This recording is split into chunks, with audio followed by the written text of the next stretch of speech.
I'm Tracy Baxter with today's Record Newswatch. The Salvation Army is in the business of helping people. Today, the Newburgh chapter of that organization found itself on the receiving end of badly needed assistance. Last Friday, donated Christmas gifts for the children of 60 needy families were stolen out of a storage room at the Newburgh Salvation Army headquarters on Van Ness Street. Today, the community responded. Officials from the Newburgh Walmart store arrived in a Newburgh City police car filled with gifts. Walmart brought in about 100 toys once they got the corporate okay. Once we got the phone call, then all the associates in the store got together and we just did a whole pick from the toy department, had a blast doing it, and then we got them all together and called Salvation Army up and let them know we had the toys, and the police department was nice enough to bring them down so that we could deliver them. I think we're a little overwhelmed to find out that people care so much about what happened. When it happened, it was pretty devastating and we didn't know how we were going to get through it. So we're very grateful that people are stepping up and reaching out to give back to others. So we're very grateful to them. More donations flooded in during the day, including toys delivered by the Town of Montgomery PBA that were donated by the Montgomery ShopRite.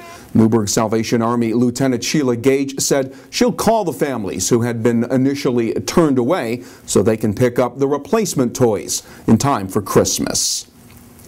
An Orange County grand jury has indicted a self-proclaimed Brooklyn rabbi and two alleged co-conspirators in connection with the killing of an ex-cop and his nephew last month in Newburgh. Rabbi Victor Colton was indicted on a first-degree murder charge for what was described as a murder-for-hire plot. First-degree murder charges were also lodged against Craig Fennell of New York City and Frank Lewis of Brooklyn. Former Town of Lloyd Police Sergeant Francisco Piscopo and Gerald Piscopo of Highland were gunned down in a vacant house in Newburgh back on November 4th. Reporter Heather Yankin will have more details on the indictment and the alleged scheme here at Record Online and in tomorrow's Times-Herald Record. Elsewhere, a crash on Route 17 westbound in the town of Goshen this morning took the life of a New Hampton man. 46-year-old Vincent Evans died when his SUV ran off the shoulder and rolled over several times. It happened at around 7:40 a.m. Evans was ejected from the vehicle. The state police don't believe he was wearing a seatbelt. In Ulster County, fire investigators are trying to determine what touched off the Monday night blaze that destroyed a portion of the Capri 400 Motel in the town of Esopus. Firefighters discovered the north wing of the motel totally engulfed in flames. All motel residents have been accounted for. 6 rooms of the motel were gutted. The Red Cross was working to find temporary shelter for the 12 people left homeless. Police say he sold cocaine to undercover officers in the parking lot of Washingtonville's Taft Elementary School. This while he was working as a night janitor at the school. Today, 31-year-old Christopher Rossini of New Windsor pleaded guilty to felony drug sale charges and attempted assault. Rossini is expected to get a prison sentence of up to 4 years when he is brought back to Orange County Court February 8th. The attempted assault charge involved an attack on a woman in a Washingtonville apartment.